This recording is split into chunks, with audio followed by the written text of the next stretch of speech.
মতিন মিয়া কি আজ খালি হাতে ফিরবে? শান্তি তো বড় লোকের জন্য রে জড়ি, আমরা গরিবরা সব দিকেই ফেঁসে যাই। বুড়ো মানুষ বারবার শুধু পানি চায়। ওগো তুমি কোথায়? বাইরে যে অন্ধকারে বাতাসের গর্জন। এত বড় শিল আমার জীবনে দেখিনি জড়ি। ধানগুলো কি একটাও আস্ত আছে মতিন ভাই? তোর তো এখন পড়ার বয়স বগা, বিপদের সময় অন্তত পাশে তো আছি। এক এক করে সব স্বপ্ন শেষ হয়ে গেল। আকাশটা যেন আজ বিষ উগড়ে দিচ্ছে নানি। নিঃশ্বাস নিতেও বুকটা পুড়ে যাচ্ছে। চারিদিকের বাতাস এমন স্থির হয়ে আছে যেন আগুনের হলকা আমাদের চারপাশ থেকে ঘিরে ধরেছে। বুকের ভেতরটা যেন কিরকম খা খা করছে। মনে হচ্ছে কলিজাটা বোধহয় জ্বলেই যাচ্ছে। এ শুধু রোদ নয় রে নাথবো, এ হলো মানুষের পাপের সাজা। পাপের ভার যখন আসমান সইতে পারে না, তখনই প্রকৃতি এমন রুদ্রমূর্তি ধরে আমাদের পোড়ায়। মাটি ফেটে চৌচির হচ্ছে, দেখেছিস? আসলে মানুষের আত্মাটাও এখন শুকিয়ে তামা হয়ে যাচ্ছে। কারোর মনে মায়া দয়া কিচ্ছু নেই। মাঠের চারাগুলো সব হলদে হয়ে নুয়ে পড়েছে। মতিন মিয়া কি আজ খালি হাতে ফিরবে? কত আশা করে জমিটা চাষ দিয়েছিল, সুদে টাকা এনে বীজ কিনেছিল। এখন যদি ধান না ওঠে তবে মহাজনের দেনা দেব কি করে? আর সারা বছর খাবোই বা কি? তোর কপালে যদি কষ্ট লেখা থাকে তবে পৃথিবীর কারোর সাধ্য নেই তা মোছার। রোদ হোক বা বৃষ্টি, সবই কপাল। আমি তো এই মাটিরই মানুষ। মাটি যখন পুড়ে যায় তখন আমাদেরও পুড়তে হয়। অভিযোগ করে কি আর বিধাতার মন পাওয়া যায় রে? এই ঘরে বউ হয়ে আসার পর এরকম আকাল আমি কখনো দেখিনি নানি। কলসির জলটুকু পর্যন্ত রোদে তেতে থাকে। মনে হয় এই মাত্র চুলো থেকে নামিয়ে আনলাম। এই গরম পানি মুখে দিলেও তৃষ্ণা মেটে না, বরং ভেতরটা যেন আরো বেশি করে জ্বলে ওঠে। আগের যুগে মানুষ বিপদে পড়লে আল্লাহর কাছে সিজদায় পড়তো, কাঁদতো।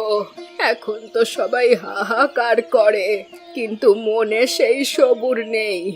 সবুরে মেওয়া ফলে রে পাগলি। কিন্তু আমরা তো এখন সবাই শুধু নিজেদের স্বার্থ আর লোভ নিয়ে ব্যস্ত। গাছের একটা পাতাও নড়ছে না নানি। মনে হচ্ছে পুরো প্রকৃতি নিথর হয়ে কোন একটা মরণ ফাঁদ পেতে রেখেছে। পাখিরাও আজ ডাকছে না, সব নিঝুম। এক ফোঁটা শীতল বাতাসের জন্য জানটা কেমন ছটফট করছে, যেন এই নিস্তব্ধতা আমাদের গিলে খাবে। চৈত্রের এই কড়া রোদ যে কি সর্বনাশ ডেকে আনে তা তুই এখন বুঝবি না নাদবো। বড় কোনো দুর্যোগ আসার আগে এমন শান্ত আর তপ্ত হয় আকাশ। এই রোদের পরই বড় কোনো ঝড়ের সংকেত পাওয়া যায়। সবাই বলে বৃষ্টি আসবে, কিন্তু এই নীল আকাশে এক ফোঁটা মেঘের নামগন্ধও তো দেখি না। কেবলই তামার মতো লাল একটা আভা পুরো দিগন্ত জুড়ে ছড়িয়ে আছে। আকাশের দিকে তাকালে মনে হয় চোখের মণিগুলো ঝলসানো রোদে এখনই পুড়ে ছাই হয়ে যাবে। মেঘ আসবে রে জড়ি, কিন্তু যখন আসবে তখন দেখবি সব ভাসিয়ে নিয়ে যাবে। বিধাতা যখন দেন তখন যেমন দুহাত ভরে দেন, যখন কেড়ে নেন তখন হাহাকার করার সুযোগও থাকে না। আমাদের কাজ শুধু অপেক্ষা করা আর এই আগুন সয়ে যাওয়া। একটু নুন আর কাঁচা লঙ্কা দাও জড়ি, পেটের ভেতরটা জ্বলে যাচ্ছে ক্ষুধায়। রোদে কাজ করতে করতে বুকটা শুকিয়ে কাঠ হয়ে গেছে। এক ঢুক পানি পেলেও এখন মনে হচ্ছে জীবন ফিরে পাবে। মাঠের কাজ কি শেষ করে এলে? তোমার মুখটা তো একেবারে কালো হয়ে গেছে গো। রোদে পুড়ে চামড়া কুঁচকে যাচ্ছে। এমন করে খাটলে তো মানুষ বাঁচে না। তুমি তো লোহার মানুষ নও। শরীরের কথা ভাবলে তো পেট চলবে না রে জড়ি। মাঠের মাটি ফেটে চৌচির, বীজ তলায় জল দেওয়ার সাধ্য নেই কোনো কৃষকের। কুয়া শুকিয়ে গেছে, খালে জল নেই। চোখের সামনে সোনার ফসলগুলো মরে যাচ্ছে। একজন চাষির পক্ষে এ দৃশ্য সহ্য করা মরণ সমান। যদি একটু মেঘ আসতো তবে অন্তত প্রাণটা জুড়াতো। এই গরমে আর টেকা যাচ্ছে না। রান্নাঘরের চুলার আগুন আর বাইরের রোদ, এই দুই আগুনে তপ্ত হয়ে আমাদের জীবনটা একেবারে ছিবড়ে হয়ে যাচ্ছে। মেঘের আশায় বসে থাকলে চলবে না। আমাদের কপালটাই যেন ওই পোড়া মাটির মতো শক্ত হয়ে গেছে। আমরা তো কেবল ঘাম ঝরাতে জানি। এক গ্লাস ঠান্ডা জল খাও আগে। মাথাটা ঠান্ডা করো, তবেই মনে শান্তি আসবে। ওপরওয়ালাই ভরসা, তিনি নিশ্চয়ই আমাদের মতো অসহায় মানুষদের দিকে ফিরে তাকাবেন। শান্তি তো বড় লোকের জন্য রে জড়ি। আমাদের কপালে শুধু রোদের আগুন আর কপাল পোড়া ঘাম। বড় লোকেরা এসির নিচে বসে আরামে ঘুমায়, আর আমরা এই আগুনের হলকায় পুড়ে মরি। এটাই কি দুনিয়ার চিরকালের নিয়ম? আহা, এমন করে আফসোস করো না। উপরওয়ালা চাইলে একদিন নিশ্চয়ই আমাদের সুদিন ফিরে আসবে। রাত যত গভীর হয়, ভোরের আলো ততই কাছে আসে। আমাদের এই কষ্টের দিনেও একদিন শেষ হবে, শুধু একটু সবুর করো।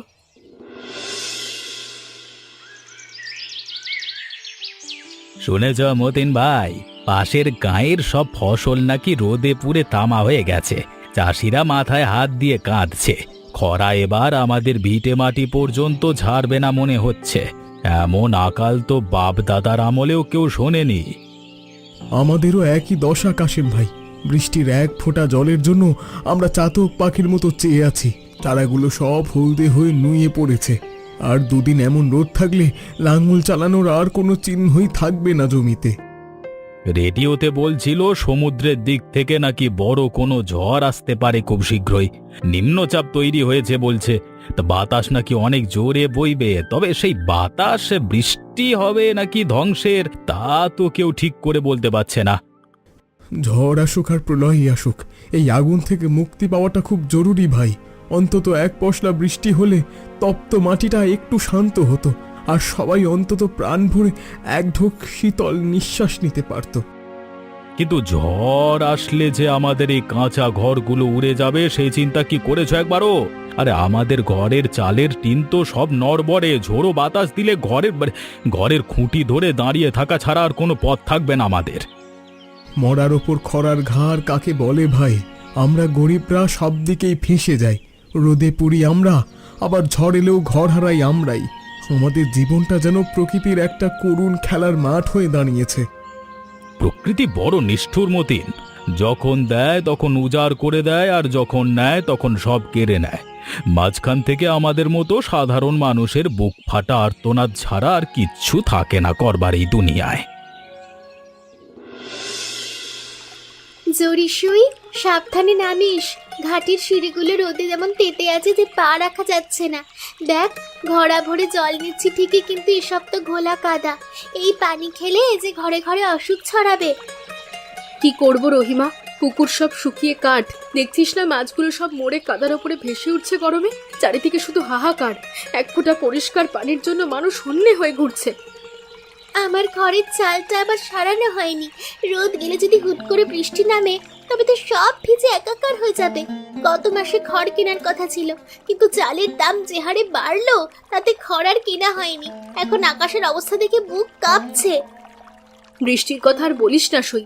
এখন তো এক ফোঁটা জলই অমৃতের মতো লাগে। যদি আকাশটা একটু মুখ তুলে চাইতো, তবে অন্তত এই গুমোট গরমটা কাটতো। মানুষগুলো অন্তত রাতে একটু শান্তিতে চোখের পাতা এক করতে পারতো।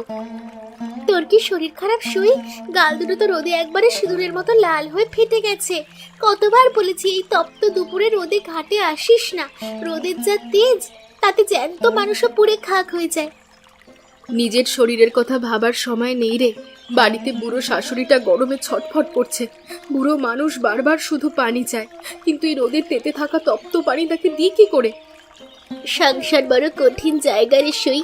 এখানে আমাদের চোখের জলও বের হওয়ার আগে রোদে শুকিয়ে বাষ্প হয়ে যায়। কেউ কারোর কষ্ট দেখে না, সবাই যার যার অভাব আর জ্বালা নিয়ে ব্যস্ত। বড় আপা, ও বড় আপা, একটা বড় ললি কিনে দেবে? বুকটা একেবারে ফেটে যাচ্ছে পিপাসায়। গলার কাছে কেমন কাঠ হয়ে আছে। একটু ঠান্ডা কিছু না খেলে আমি আর এক পাও নড়তে পারছি না। টাকা কোথায় পাবো রে বগা? তোর দুলাভাই আজ কাজ থেকে খালি হাতে ফিরেছে। মাঠে কাজ নেই, বাজারেও মন্দা। একবেলা নুন ভাত জন্যই যেখানে দায়, সেখানে ললি খাওয়ার বিলাসিতা করলে কি চলে? কেন দুলাভাই কাজ পায় না? আমি তো রোদে মাঠে ঘুরি। দুলাভাই কেন পারবে না? পাড়ার অন্য ছেলেরা কেমন রঙিন আইসক্রিম খাচ্ছে। আমার খুব ইচ্ছে করছে আপা, মাত্র 1 টাকা দাও না। তুই তো বাচ্চা মানুষ বগা। বড়দের যে কত চিন্তা থাকে তুই তো বুঝবি না। অভাবের সংসারে যে কত বড় পাথর, সেটা তুই বড় হলে বুঝবি। তখন দেখবি 1 টাকারও কত দাম, কত কান্না লুকিয়ে থাকো 1 টাকায়। ও আপা, ঝগড়া ছাড়ো। দেখো দূরে কেমন একটা কালো পাহাড়ের মতো মেঘ জমছে আকাশের কোণে। বাতাসটাও কেমন হঠাৎ ঠান্ডা হয়ে এলো। মনে হচ্ছে বড় কোনো বৃষ্টি হবে আজ, খুব বড় বৃষ্টি। কই দেখি। ওমা, সত্যি তো, উত্তর দিকটা তো একেবারে কালো হয়ে আসছে। তবে কি সত্যি আমাদের প্রার্থনা কবুল হলো? অনেকদিন পর এখানে মেঘ দেখলাম। আকাশে যেন একটা গভীর দীর্ঘশ্বাস ফেলে অন্ধকার হয়ে আসছে। মেঘগুলো কত বড় বড় আপা, মনে হচ্ছে অন্ধকার করে চারিদিক ঢেকে দিচ্ছে। এখন কি খুব বৃষ্টি হবে? কতদিন বৃষ্টিতে ভিজি না। যা, ঘরের ভিতর যা বগা। আকাশটা কেমন অদ্ভুত শব্দে গর্জন করছে, আমার ভয় করছে। মেঘের রংটা তো স্বাভাবিক বৃষ্টির মতো নীল না, কেমন অতিরিক্ত কালো আর থমথমে। এটা ভালো লক্ষণ নয়। ভয় কিসের? বৃষ্টি নামলে আমি কিন্তু উঠানে দাঁড়িয়ে প্রাণ ভরে ভিজবো, কেউ আটকাবে না। কতদিন ভেজা হয় না, মাটির সেই সোঁদা গন্ধটা নাকে নেওয়ার জন্য আমি কতক্ষণ ধরে চাতক হয়ে আছি জানো। আগে মেঘ আসুক, তারপর দেখা যাবে। তুই তাড়াতাড়ি ঘরের কোণে গিয়ে বস। গবাদি পশুগুলোকেও তো তুলতে হবে ঘরে। আকাশ যেভাবে ডাকছে তাতে আমি বড় কোনো বিপদের গন্ধ পাচ্ছি।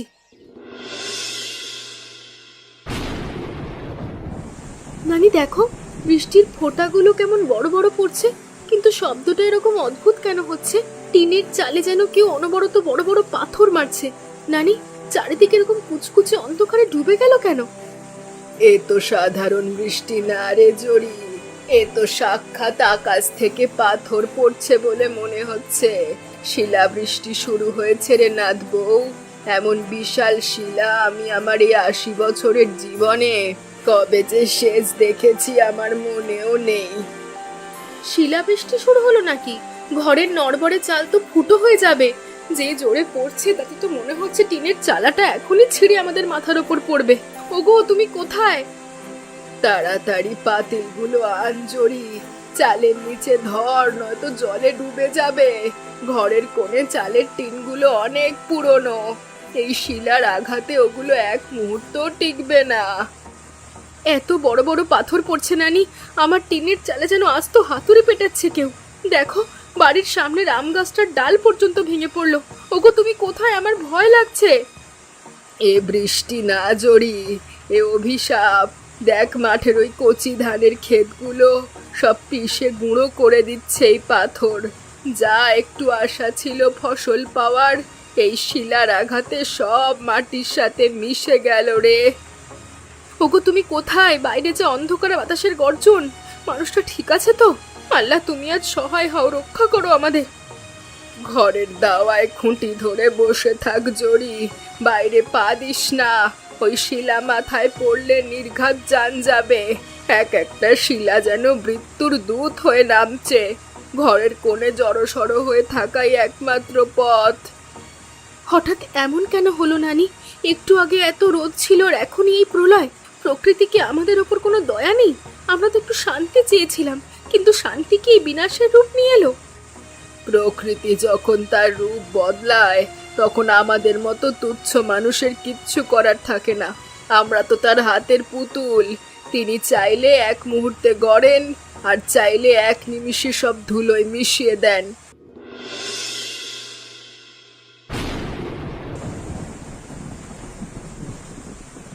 জরি, ও জরি, ঘরের এক কোণ দিয়ে তো জল নয়, যেন নদী নামছে। তাড়াতাড়ি বালতিটা দাও। চালের উপর তো আর টিন নেই, মনে হচ্ছে সব শিলের আঘাতে ঝাঁঝরা হয়ে গেছে। সব শেষ হয়ে গেল জরি। চালের টিনগুলো কি সব ফুটো হয়ে গেল গো? আমি এখন কি করব? বিছানাপত্র সব ভিজে গেল। এই ভাঙা ঘরে থাকার চেয়ে খোলা আকাশের নিচে থাকাটাই ভালো ছিল আমাদের। এত বড় শিল আমার জীবনে দেখিনি জরি। মাঠের সব ফসল বোধহয় শেষ হয়ে গেল। যে ফসল দিয়ে সারা বছর খোরাকি হতো, সেই জমি এখন সাদা বরফের চাদরে ঢাকা পড়ে আছে। তোমার কি গায়ে লেগেছে? ভিজে একসার হয়ে গেছে তো, কাপড়টা বদলে নাও আগে। কাপড় বদলে আর কি হবে রে জরি? পেটের ভাত যেখানে মাটি হলো, সেখানে এই প্রাণটা দিয়ে কি হবে? ফসল তো গেলই, এখন এই মাথা গোজার শেষ আশ্রয়টুকু হারাবার জোগাড় হয়েছে। আমরা এখন দাঁড়াবো কোথায়? আল্লাহর মাল আল্লাহ নিয়েছে, আমরা তো শুধু দেখার দর্শক। আমাদের কোনো দোষ নেই গো। প্রকৃতির এই রুদ্রমূর্তি থেকে বাঁচার সাধ্য কোনো মানুষের নেই। চৈত্রের গরমের চেয়ে এই শিলাবৃষ্টি যে বেশি ভয়ঙ্কর হবে বুঝিনি মোটেও। ভেবেছিলাম বৃষ্টি হলে জীবন বাঁচবে, কিন্তু কে জানতো এই বৃষ্টি আমাদের গলার ফাঁস হয়ে দাঁড়াবে। এ কেমন নিষ্ঠুর পরিহাস! আয়োজন করে শোক করার সময়ও দিল না প্রকৃতি, এক নিমিষে সব তছনছ করে দিল। এখন শুধু বেঁচে থাকার লড়াই করতে হবে। এই ভেজা ঘরের ভেতরেই আমাদের আজ রাতটা কাটাতে হবে। মতিন ভাই, ও মতিন ভাই, আমার সব শেষ হয়ে গেল গো। শিলার আঘাতে আমার হালের গরুটা মারা গেছে। অনেক কষ্টের দনে কেনা ওই সাদা বাছুরটা আজকে নিথর হয়ে গোয়াল ঘরের কাদার উপর পড়ে আছে। কি বলছো কাশিম ভাই? ওই সাদা গাইটা, ওটাই তো তোমার শেষ সম্বল ছিল ভাই। ওটার দুধ বিক্রি করেই তো তোমার ছোট ছোট বাচ্চাগুলোর মুখে অন্ন জুটত। এখন তুমি কি করে চলবে? ও আল্লাহ, এ তুমি কি করলে? মাথায় একটা বড় শিলা পড়ে ওখানে শেষ ভাই। আমি নিজে চোখে দেখলাম, কিন্তু বৃষ্টির তোরে গোয়াল ঘরে যাওয়ার সাধ্য ছিল না। গোয়াল ঘরের পচা টিনগুলো ভেঙে ওর ওপরই পড়েছিল। আমি অসহায় হয়ে শুধু তাকিয়েছিলাম। প্রকৃতির এই রুদ্রমূর্তি কেউ থামাতে পারবে না ভাই। কপাল আজ সবারই পুড়েছে। আমাদের ঘরের চাল ঝাঁঝরা হয়ে গেছে, বিছানা সব জলে ভাসছে। মাঠের ফসলগুলোর কি দশা হয়েছে সেটা তো এখনো জানি না। ভয়ে ওদিকে তাকাতে পারছি না। ধানগুলো কি একটা আস্ত আছে মতিন ভাই? আমার তো মনে হয় সব মাটির সাথে মিশে ছাতু হয়ে গেছে। যে যে গাছগুলো ফলে ফলে ভরা ছিল সেগুলো শুধু এখন ডালপালা নিয়ে কঙ্কালের মতো দাঁড়িয়ে আছে। চলো একবার মাঠের দিকে যাই কাশিম। যা আছে অন্তত কুড়িয়ে আনার চেষ্টা করি। কাদা আর শিলার মাছ থেকে যদি সামান্য কিছু অবশিষ্ট পাওয়া যায় তবে অন্তত কয়েকটা দিন তো খেয়ে বাঁচতে পারবো। পাথরগুলো এখনো গলেনি মতিন ভাই। চারিদিকে যেন সাদা বরফের শ্মশান জমে আছে। এই সাদা রংটাই এখন আমাদের কাছে মৃত্যুর মতো ঠান্ডা আর ভয়ানক মনে হচ্ছে। গরম থেকে তো মুক্তি পেলাম, আকাশ শীতল হলো, কিন্তু এই মুক্তির দাম যে এত বড় হবে তা কে জানতো ভাই? এ কেমন মুক্তি যা আমাদের ঘর ছাড়া আর ভিটে মাটি থেকে নিঃস্ব করে দিয়ে গেল। এখন তো না খেয়ে মরবার উপক্রম হবে আমাদের। মহাজনের চড়া সুদের ঋণ শোধ দেব কিভাবে? তারা তো আর দুর্যোগ বুঝবে না, তারা বুঝবে শুধু তাদের টাকা আর কিস্তি। আমরা এখন কোথায় যাব?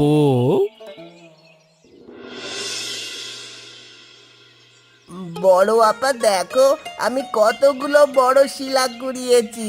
এগুলো কেমন বরফের মতো ঠান্ডা আর চকচকে।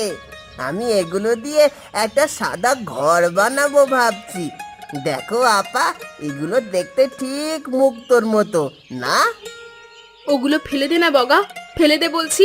ওগুলো আমাদের খুশির জিনিস না রে ভাই, ওগুলো আমাদের কান্নার পাথর। ওগুলো দিয়ে ঘর বানানো যায় না। ওগুলো মানুষের সোনার ঘর ভেঙে গুড়িয়ে দেওয়ার অস্ত্র। কিন্তু দেখতে তো খুব সুন্দর আপা। আমি শুধু এগুলো দিয়ে একটু খেলা করতে চাই। তুমি কেন আমার উপর রাগ করছো? আমি তো ভেবেছিলাম তুমি দেখলে খুব খুশি হবে যে আকাশ থেকে আজ বরফ পড়ছে। আমাদের খেলার দিন আজ শেষ হয়েছে রে ভাই। আমাদের ঘর এখন জলমগ্ন আর বিধ্বস্ত। এই পাথরগুলোর আঘাতেই তোর দুলাভাইয়ের সারা বছরের ধানের মাঠ শেষ হয়ে গেছে। আমাদের টিনের চাল ঝাঁঝরা হয়েছে। মাঠের ধানের কি খবর আপা? দুলাভাই কেন ওভাবে মাথায় হাত দিয়ে কাদার উপর বসে আছে? তিনি কি আর কথা বলবেন না আমাদের সাথে? আমার খুব ভয় লাগছে দুলাভাইকে দেখে। উনি কেন এমন করছেন? তোর দুলাভাইয়ের স্বপ্নগুলো শিলার আঘাতে আজ মাটির সাথে মিশে গেছে রে বগা। বড় বড় দীর্ঘশ্বাস ছাড়া আর ওর কাছে এখন কিছুই অবশিষ্ট নেই। ওর ভেতরের মানুষটা আজ বুক ফাটা ব্যথায় পুরো পাথর হয়ে গেছে। আমি কি তাহলে এবার বড় হয়ে কাজ করব আপা? আমি কি তোমাদের সাহায্য করতে পারবো? আমি আর স্কুলে যেতে চাই না। আমি এখন থেকেই টাকা কামিয়ে দুলাভাইকে নতুন টিন কিনে দেব। তোর তো এখন পড়ার বয়স বগা, কিন্তু এই নিষ্ঠুর শিলাবৃষ্টি বোধহয় তোর কলমটাও আজ কেড়ে নিল। ঘর ভিজে তোর বই খাতা সব নষ্ট হয়ে গেছে। আমাদের ভবিষ্যৎটাই এখন ঝাপসা কুয়াশার মতো অন্ধকার হয়ে আছে। আপা, তুমি কাঁদছো কেন? আমি আর শিলা নিয়ে খেলবো না। এই দেখো সব ফেলে দিচ্ছি। আমি আর কখনো ললি খেতে চাইবো না আপা। শুধু তুমি কেঁদো না, তোমার চোখের পানি আমি সহ্য করতে পারি না। তুই বড় হ বগা, অনেক শক্ত হয়ে বড় হ, যেন আকাশ থেকে পড়া এই কান্নার পাথরগুলো তোকে দমাতে না পারে। পৃথিবীর সব নিষ্ঠুরতা সয়ে নিয়েও যেন তুই একদিন মাথা উঁচু করে লড়াই করতে পারিস। জরিসুই, আমাদের কুড়ে ঘরটা পুরো ভেঙে পড়েছে রে। আজ রাতে কি তোর ভাঙা ঘরে ঠাঁই হবে? বাচ্চাদের নিয়ে কোথায় যাব ভেবে পাচ্ছিলাম না। চারিদিকে শুধু পানি আর হাঁটু সমান কাদা। আয় সই, ভেতরে আয়। আমাদের ঘরের চালও ঝাঁঝরা হয়ে গেছে ঠিকই, কিন্তু মনের দরজা তোদের জন্য সব সময় খোলা আছে। আমরা সবাই মিলে আজ এক ঘরে গাদাগাদি করে থাকবো। বিপদের সময় অন্তত পাশে তো আছি। কি কপাল আমাদের, দেখ সই, একটু বৃষ্টির জন্য চাতকের মতো হাহাকার করলাম, আর সেই বৃষ্টি আর আমাদের ঘর বাড়ি ডুবিয়ে দিল। প্রকৃতির কাছে আমরা কতই নগণ্য, আমাদের সব চাওয়া পাওয়া যেন এক তুড়িতে উড়িয়ে দিল। চৈত্রের কড়া গরমে এমন হয় শুনেছি, কিন্তু আমাদের মতো অভাগাদের এত ক্ষতি হবে সত্যি ভাবিনি। যারা দোতলা দালানে থাকে তাদের হয়তো কিচ্ছু হয়নি, কিন্তু আমাদের মতো ঝুপড়ে ঘরগুলো আজ ধ্বংসের শিকার হলো। তোর শাশুড়ির অবস্থা কেমন রে? আমি মাঠ থেকে কিছু তুলসী পাতার আদা কুড়িয়ে এনেছি ওনার জন্য। জ্বরের ঘরে নানি অনেক আবল তাবল বকছেন শুনলাম, ওনাকে একটু গরম সেক দেওয়া দরকার। নানি বিছানা নিয়েছে সই, শরীরটা একদম ভেঙে পড়েছে। খুব দুশ্চিন্তা হচ্ছে। এই দুর্যোগের রাতে কবিরাজ পাওয়া অসম্ভব। রাস্তাঘাটে সব বড় বড় গাছের ডাল পড়ে বন্ধ হয়ে গেছে। সবাইকে লড়তে হবে একজোট হয়ে সই। একা এই শোক সামলানো আমাদের সাধ্য নয়। তোর এই ঘরে যা চাল আছে তা দিয়ে আমরা রাতে পাতলা খিচুড়ি রান্না করি। দুশ্চিন্তা করে তো আর পেট ভরবে না। উনিও তো পাথর হয়ে গেছে সই, এক ফোঁটাও কথা বলছে না কারোর সাথে। মানুষটা যেন একেবারে জীবন্ত লাশ হয়ে উঠোনে কাঁধায় ঘুরে বেড়াচ্ছে। ওর এই শূন্য চোখের দিকে আমি তাকাতে পাচ্ছি না। পুরুষ মানুষের কান্না সহজে দেখা যায় না রে সই, কিন্তু ওদের কষ্টটা বুকের ভেতরে চাপা থাকে পাথর হয়ে। ওরা যখন একবার ভেঙে পড়ে তখন সব পুরো সংসারটাই টালমাটাল হয়ে যায়। তোকে এখন শক্ত হতে হবে। সব শেষ হয়ে গেল জরি। আমাদের কয়েকটা মাস যে কি খেয়ে আমরা বাঁচবো তা আল্লাহ জানে। লাঙল চানালো এই হাত দুটো এখন বিষিয়ে উঠেছে, কাজ করার শক্তি যেন হারিয়ে গেছে। একেবারে এত ভেঙে পড়ো না গো। হাত পা তো আমাদের এখনো আস্ত আছে। কাল থেকে আবার না হয় নতুন করে শুরু করব। এই মাটি যেমন সব কেড়ে নেয়, তেমনি পরিশ্রম করলে দেখবে আমাদের দু হাত ভরে সব ফিরিয়ে দিয়েছে। নতুন করে শুরু করার শক্তি কি আছে রে জরি? শিলাগুলো যেন আমার শরীরের হাড়ের ওপর পড়েছে। এক এক করে সব স্বপ্ন শেষ হয়ে গেল। এখন শুধু এই শূন্যতা নিয়ে বেঁচে থাকাটা বড় যন্ত্রণার মনে হচ্ছে। এই তো দেখো, মেঘ কেটে কেমন সুন্দর চাঁদ উঠেছে। প্রকৃতির এই বিচিত্র খেলা, এক পাশে বিষাদ, অন্য পাশে শান্তি। ধ্বংসের পরেই আবার সৃষ্টির পথ তৈরি হয় গো। আমাদের শুধু ধৈর্য ধরে ভোরের অপেক্ষা করতে হবে। ওই চাঁদের আলোয় শুধু আমাদের ভাঙা ঘরের ধ্বংসাবশেষ দেখা যাচ্ছে জরি। কোনো আশার আলো নেই। চারিদিকে শুধু নষ্ট ফসল আর কান্নার রোল। এই হাহাকারের মাঝে শান্তির স্বপ্ন দেখা আমার কাছে বিলাসিতা মনে হচ্ছে। আমরা তো লড়াকু মানুষ গো। অতীতেও অনেক বড় ঝাপটা সহ্য করেছি, এবারও পারবো। তুমি যদি এভাবে হাল ছেড়ে দাও তবে নানি আর বগার কি হবে? আমাদের জন্য হলেও তোমাকে আবার উঠে দাঁড়াতে হবে। জরি, তুই আজ পাশে আছিস বলেই হয়তো এখনো নিঃশ্বাস নিতে পারছি আমি। তোর এই বুক ভরা সাহসটুকুই এখন আমার শেষ সম্বল। তুই না থাকলে হয়তো আজ আমি সব ছেড়ে অনেক দূরে কোথাও হারিয়ে যেতাম। জীবনের শিলাবৃষ্টি আমাদের সইতেই হবে, তবেই না একদিন সোনার ফসল ঘরে তুলব। স্বপ্ন ভঙ্গ হলেও জীবন কখনো থেমে থাকে না। আমাদেরকে আবার লড়তে হবে, নতুন করে বাঁচার স্বপ্ন বুনতে হবে।